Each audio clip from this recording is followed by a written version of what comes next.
Using a traditional hierarchy in a matrix organization is never going to work because by nature, you're actually two-dimensional. So if you're only focused on the hierarchy, then you're only focused on one dimension and you're forgetting the most important dimension, which is the dimension of work.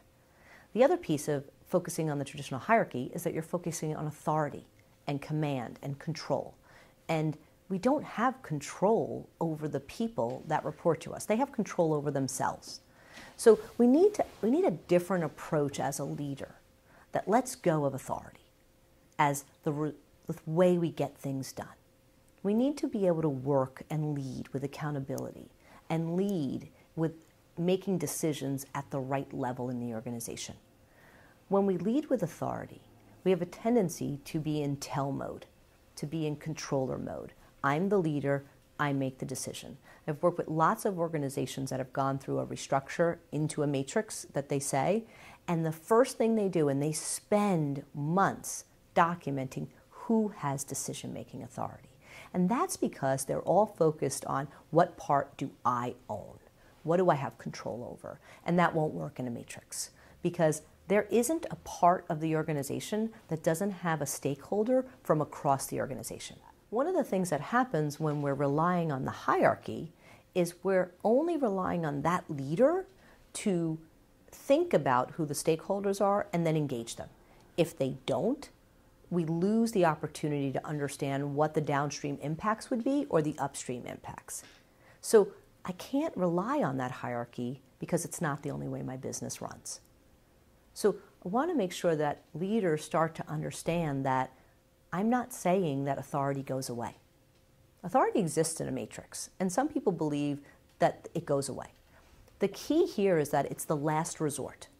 So when I'm training leaders on their role from that perspective, I will have multiple roles as a leader in a matrix. And I may have direct reports. And if I do have direct reports, I'll have authority. That authority entails me to tell them what to do if and only if I need to achieve my organizational accountability. Lots of organizations don't track and measure what we call organizational accountability, which is the accountability everyone has for the good of the whole. So if I have the priorities of the organization and my direct report is working on something that's out of alignment, I have the authority to tell them to shift their priority so that I can deliver upon the organizational accountability. If I resort to my authority all the time, I'm going to disempower my direct reports. I'm going to disempower.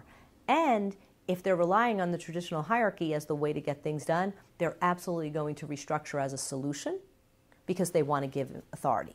And most likely they're going to land up with some sort of dual reporting relationships, which doesn't work.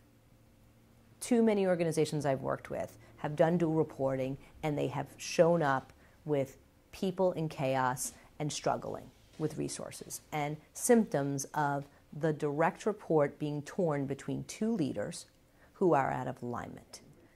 The direct report is in the middle between these two leaders. And it's interesting because in some organizations, it's called, managing the two masters. Who would ever want to be managed by masters, right? It's, that is not a good feeling as an employee to worry about who's in control of you.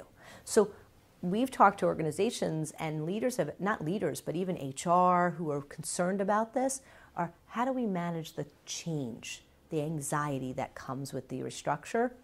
Again, we don't want to worry about that anxiety, and if we're structuring differently and engaging people in horizontal teams, we don't have to worry about who you report to.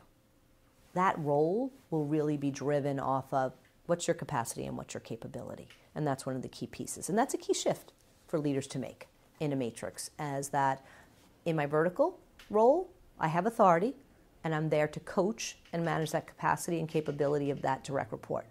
But myself, most of the time, I'm leading without authority because I'm working with people either at my peer level, lower than me that don't report to me, or even at a higher level than me.